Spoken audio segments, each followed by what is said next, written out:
On my 9th birthday, my dad surprised me with a metal detector. The conversation went a little like this.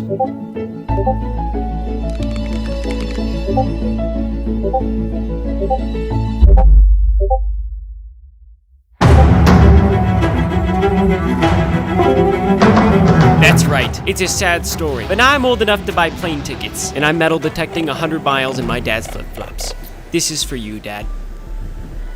Oh, he's still alive. This video is brought to you by Chime. You hear it all the time. Oh, I know a guy who found a $5,000 diamond ring at the beach. Oh, someone I know found an iPhone at the beach. Oh, my friend from college found a hoard of gold medallions, coins, and jewelry from the Iron Age at the beach. Well, guess what, Heather? It's my turn. On mile 3, I found something crazy that has the potential to change my life forever. Gosh. Oh, the heck?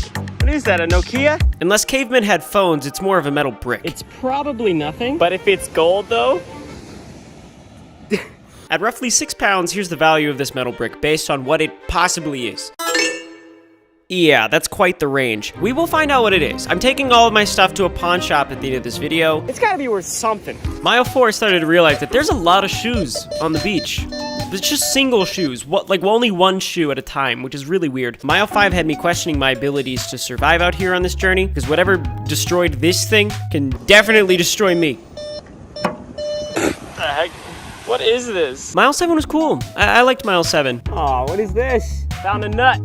I actually don't know if this is called a nut, but I wanted to say that. When I got to more populated areas, I was like, you know what? I should probably zigzag and scan this entire thing. And 1 hour later, all I found was literally 10 cents, so that didn't work.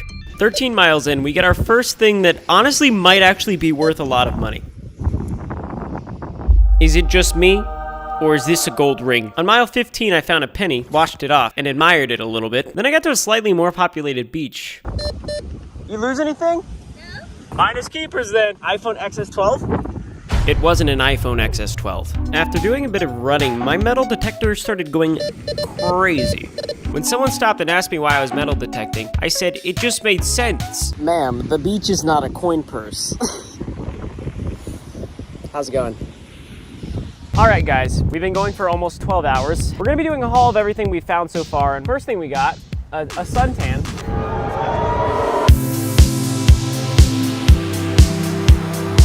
What do you call a fish with no eyes? I don't know. I hope you guys enjoyed that prank. I have some terrible news. However, there were some major ramifications. You see that? That's one flip-flop. My dad is gonna be so mad at me. At this point, it's a question of my integrity. Am I gonna... Oh, there it is. I found it. All right. Back to work. At some point in the dark of the night, I found something extremely rare. Metallic rock. The chosen one! That sounds insane. I'm naming it Dwayne The Rock Johnson. I'm going to bed.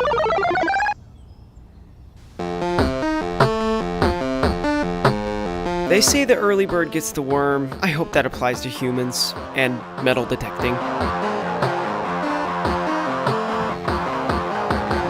Mile 30 brought me the biggest hole I've ever seen in my life, and I've seen some big holes. Bro, I'm hitting bedrock over here. At this point, I'm a professional excavator, and I'm assuming that I've completely just entirely found pirate treasure, and you will never guess what I found. 2 bottle caps.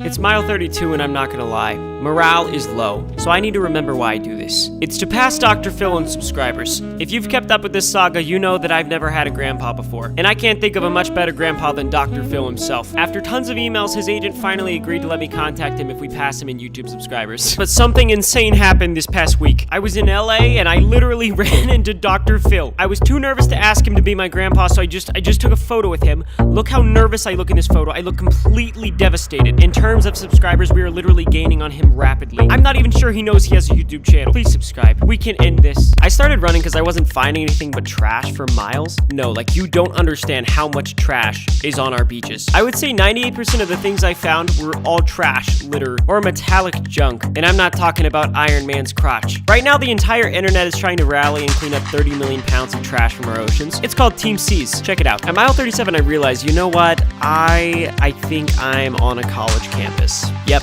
no, 100% confirmed. 99% of my loot here, beer bottle lids. We're at the halfway mark, and I'm pretty happy with my loot. Where's Dwayne?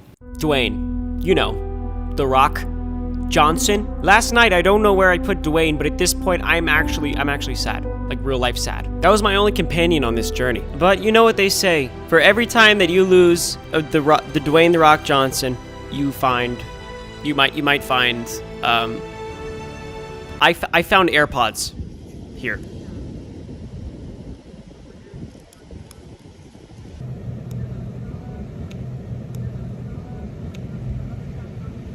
Are these yours?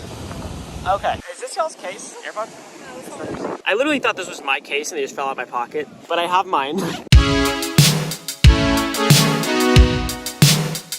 Find anything? AirPod case. Oh, great. This friend of mine was down here like last week. He found a freaking diamond ring.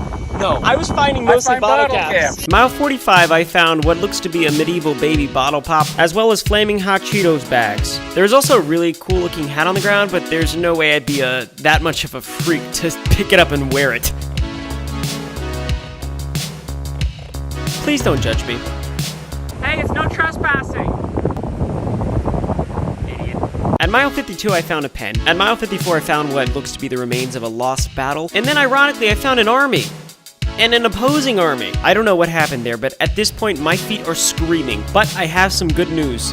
We have made it close to Miami Beach. Not much metal on the beaches over here, mostly because I think they're really nice and clean. It makes sense I didn't find much, but this might be gold. Foil? I don't think so. I think this is literally a ball of gold. We'll let the pawn shop guy decide that. This video is clearly not sponsored by sunscreen, but this video is sponsored by our friends at Chime. They gave me this phone to give away to someone on the beach. Oh yeah. Oh my gosh. Did you guys lose a phone? Here, you guys can have it. She didn't want the phone. This was supposed to be a happy moment, and now I'm just lacking confidence in myself. I don't understand why she wouldn't want the phone. So an award-winning financial app sponsors my video, and I blow it? Let me try again. I'm gonna be selling all my loot tomorrow at a pawn shop, but I could get paid up to 2 days early with Chime. Like when I get my direct deposit to my Chime account. Like my paycheck. With Chime, you get access to over 60,000 fee-free in-network ATMs. That's a lot of ATMs. Thanks, Chime. Chime offers members the ability to send money to current Chime members and non-Chime members with Pay Anyone. Watch this. I just sent $5 to my wifey for coffee in the morning. 5? He literally owes me 20. Thank you, Chime, for sponsoring the video. Be sure to use my link in the description to sign up. It's time to get back to work.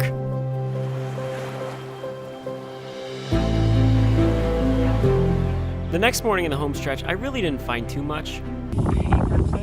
I found some coins. A lot of coins.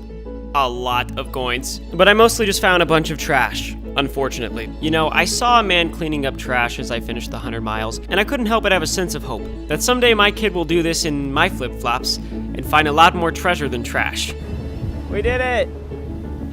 We're going to the pawn shop. They didn't want to buy anything from me. I'm gonna try to sell it on eBay.